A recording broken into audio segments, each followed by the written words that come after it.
Okay, hi everyone. The second discussion question for week 10 here is comparing and contrasting manufacturing organizations versus service organizations. Which would you rather manage and why?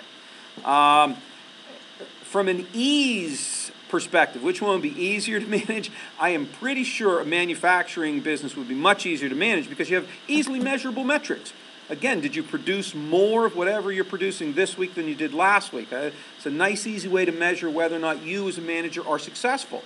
What's the turnover rate, et cetera, et cetera? Easier, certainly, from that perspective.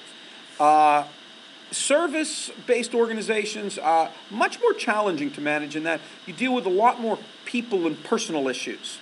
Because people, and again, but the issue is those tend to be the organizations that are having the greatest growth in our economic system, right?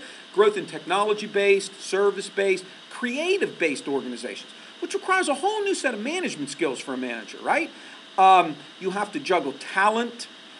In manufacturing organizations, talent's generally not a huge issue.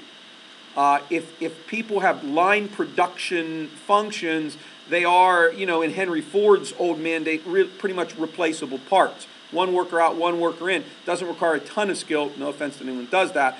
But less skill in the old days than jobs do today that require a much greater degree of creativity. Even service industries require a great deal of interpersonal skills. And as a manager, you are really managing now talent. And managing talent brings with it some interesting dynamics in that, do you treat everybody the same? If you're line workers and you all do the same job, it's probably pretty easy to do that. What do you do if you have a star worker? This is a really interesting case this week, and I may post a case study on this. What do you do if you have a star employee? You're a service-based organization. Maybe you have somebody that is so talented. Maybe you got a teacher that's so good, right? Students flock to this teacher. Students come in, they love this guy, they sign up. I mean, that is a drawing card for an organization. That's talent. But the guy does things that annoy you as the manager. Doesn't complete his paperwork on time, doesn't always abide by the dress code. By the way, this is not a personal case study on my part. Notice the tie.